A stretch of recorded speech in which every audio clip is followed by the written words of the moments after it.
reason gold is so important, gold and silver, is because gold and silver is God's money. It's money made by God. And then in 1971, the U.S. government, under President Nixon, took God's money and turned it into man-made money.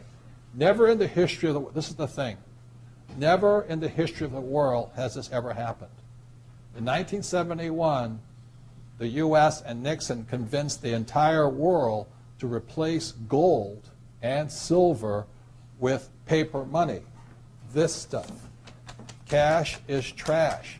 So the reason we have so much volatility in the world today is historically, since the time of the Romans and the Greeks and the French and the English and the Germans, every time they have taken God's money, like silver here, and replaced it with man-made money, there's been economic volatility. Now the problem is, so the dollar is going to keep dropping. So one of the reasons I can predict what's going to happen is I can predict the dollar will keep dropping simply because the U.S. government and now the euro, the European central banks, are printing so much of this trash. So you'll see gold going up in price, oil going up in price, real estate going up in price, because this is trash.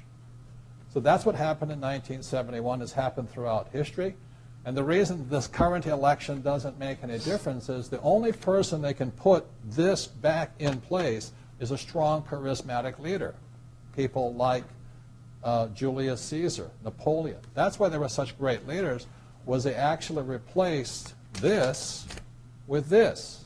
Unfortunately, we do not have that person among the candidates. I know Ron Paul, philosophically, I agree with him as closely as possible, but unfortunately I don't think Ron Paul has the chutzpah, as my Jewish friends would say, to change this whole thing. So there will be more this printed than ever before, which means the dollar keeps coming down and other things keep going up. And that's really what's going to happen.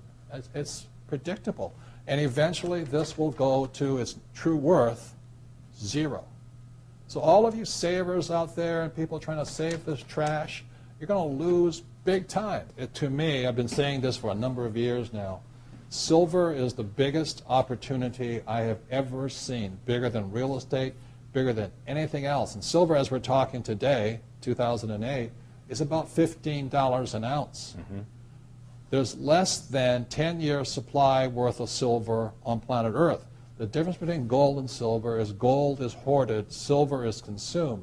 Silver is an industrial precious metal.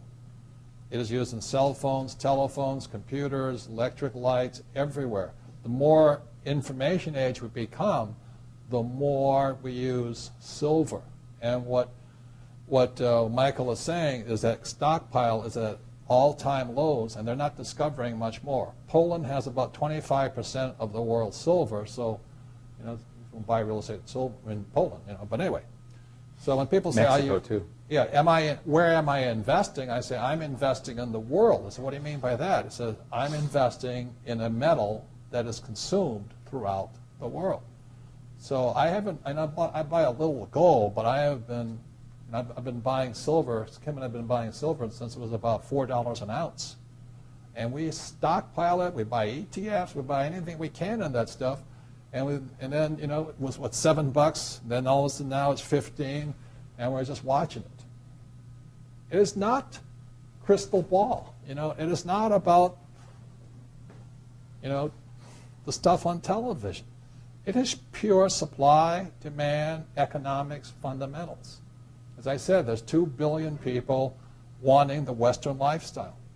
2 billion people wanting cell phones, computers, electricity, lights, all of this stuff. So I look at it as $15 an ounce. Oh, I think I'll wait. Well, I remember when it was $3 and $3.50, then $3.70, then $4, and then I said, yep, the bottom had been hit, the thing is trending up, and it just keeps going.